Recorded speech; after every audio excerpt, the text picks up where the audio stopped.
Well, anyway, I think if you look at it critically, the way you have analyzed it, talking about those who have been mooting arguments that benefit only their region, the question is, how can we get ourselves out of this controversy?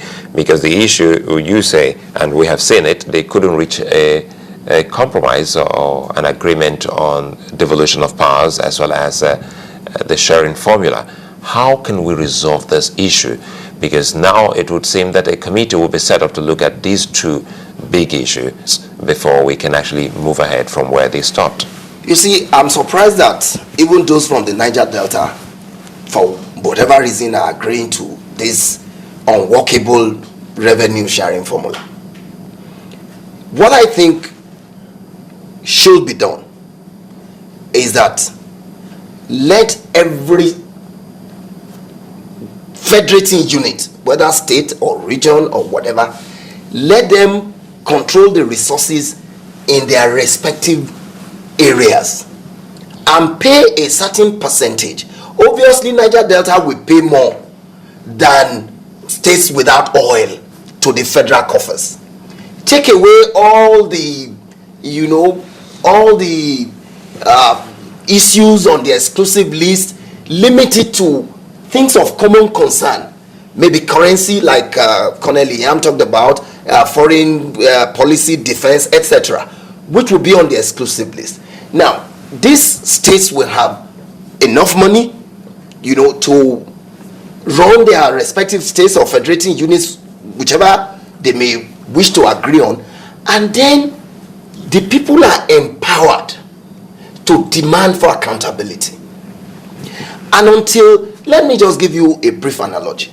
A local government chairman, if you either select or elect a local government chairman today, in the next 6 months, he could build a mansion somewhere in the community. And members of the community are indifferent because, they don't know where the money is coming from.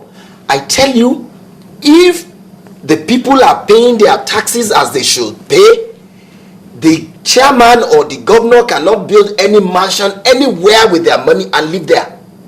But today they are indifferent because, well, it's not our money, so the money comes from somewhere. The man can spend it the way he chooses.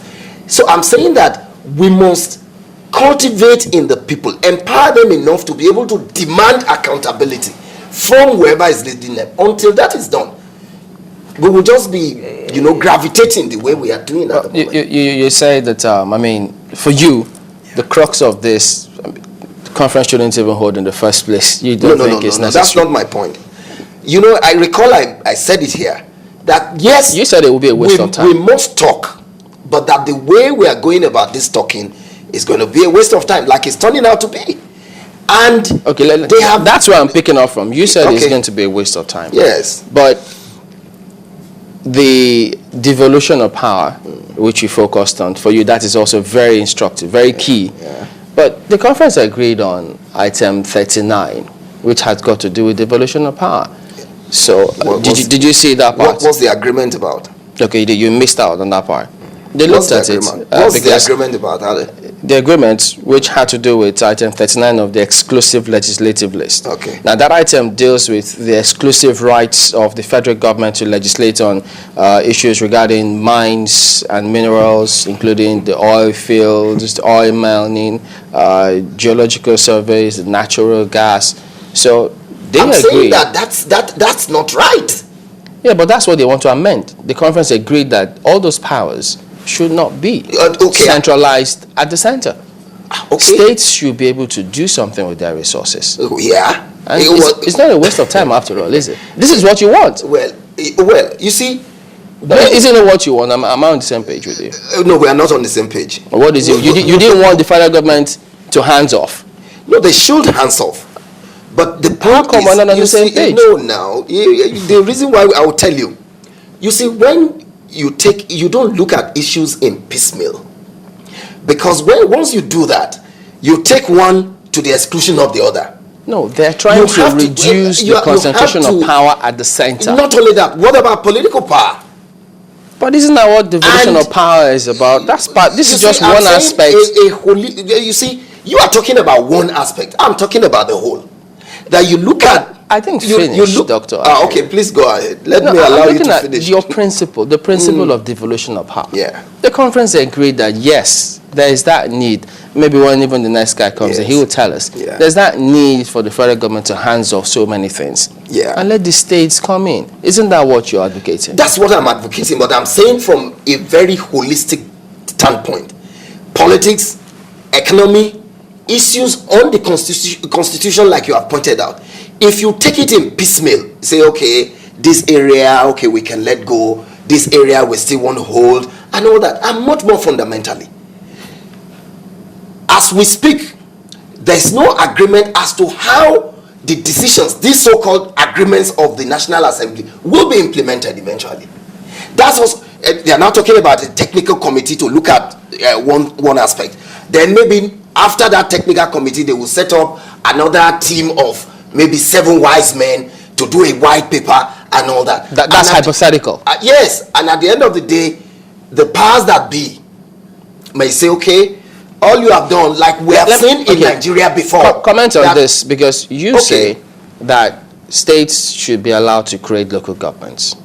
I have not said that states should be allowed. No, you suggested that part of what should be done. They should devolve powers to the extent state and local government. To the extent that states will be allowed to create local governments. Even if, yes. Yeah, even but that's what I picked up from you saying. Even if states create local government, oh yeah, there's no problem with that. But the National Assembly that were elected by the people. That's part of the unitarist nature of Nigeria's federal structure.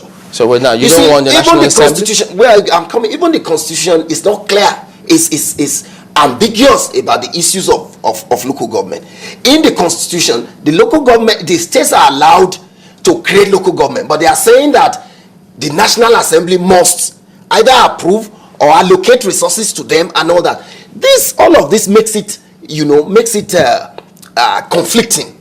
Because if I have the powers to create local government, I should also have the powers to fund them as I will choose, not as a federal government will choose. And that's part of the politics. That's why up till tomorrow, if you do a census in Nigeria, they will tell you that there are more people in Kano than in Lagos. And it's because now you don't believe the census. I don't believe that. Population is also tied to resources. And that's why all kinds of manipulation, all kinds of, subterfuge are brought into a mere exercise of knowing how much we are or how many we are. Who should really do this talking for us? Because truly I remembered before the conference started, we had you a couple of times, twice specifically, and we discussed these issues, and we were talking about the composition, who should be there. Now we have seen people, a potpourri of Nigerians, ethnic nationalities, professional bodies, groups, and all of them. They have looked at these issues and we're still here. And you say, well, it's still not what we desire as a nation. Who should be talking if truly we must talk? Like I mentioned at that time too, yeah, we must talk. But this is the way to go about it. Nigeria has, no matter how, imperfect, we have either federal constituencies or senatorial districts or whatever. Let people contest from their federal constituencies to go to a confab. The people will pay for those individuals in the confab, such that once they give that individual a mandate, this is what we want, this is what you should say when you get there. But they're going to negotiate. Yeah, they're going to. Yes, how do they negotiate if you say, I will tell you, this is what we want, no more, no less? He will go there and present the position of his people. The negotiation will take it back. See, when I got there, this is what they said, though. This is what I tried to get. This is the way. What else do you want me to go back and say there? Isn't that what the National Assembly It's not what does? they are doing. That's why it's easy for Chief Raymond Dokwesi, with due respect. No, not conference, the National Assembly. Which National Assembly? Please. They were elected by Nigeria. I agree with you. From your standpoint, it would seem that it's a no-win situation for you. So we didn't achieve anything, we're not achieving anything with the National Assembly, and we didn't achieve anything with this national conference, so we're not going to achieve anything. If you look at the National Assembly, critically speaking, if the National Assembly had lived up to its billing, this confab would be unnecessary. I tell you, you see, some of us are passionate about Nigeria because we feel that, look, some of these things are not difficult. If the National Assembly is living up to its billing as the true representative of the people, this confab will be unnecessary. It is the perceived failing, even from the president himself, of the National Assembly that is bringing this idea of the confab. And very, very unfortunately, the technical committee who, spearheaded the confab, he didn't also get it right. See, like Colonel Liam himself pointed out here, initially they say, let it be by ethnic nationalities. They say, no, don't let it be. Let them come from diverse now. The configuration in the confab is ethnic nationality. We from South-South, that from Southeast, that from Southwest, and all that. So why are we hiding behind one finger? Why not let us call a spade by its name? If we want it by the ethnic nationality, okay, all ethnic nationalities, there are literatures who have specified how many. Bring so number, prorate it. If we agree that Hausas are more than the Ijaw, let them bring 6 people. Ijaw bring 5 people. Yoruba bring, and then you put them together. There you can find some sincere discussion about Nigeria's problem. This one that they are talking, you see, when I listened to Colonel Liam, I was shivering where okay. That okay. Maybe you should hang on. You will listen to the next guest. So maybe you will change your mind. Individual will call, okay, you see that position you are holding. No. How would you run a country like this? But you should have watched the deliberations at the conference. Maybe that would have helped. With the shouting, the little ones I watch, I don't get anything from it. They keep shouting, they say no. Isn't it politics? Yeah, it's politics, but you can watch more serious politicking than the one in the confab. Dr. Dele Ashiru is a political scientist. He lectures in the University of Lagos. Thank you for coming on this morning. It's my pleasure. Thank you for having me to exchange ideas here. Right, thank you very much. We'll be back after this. Join us again.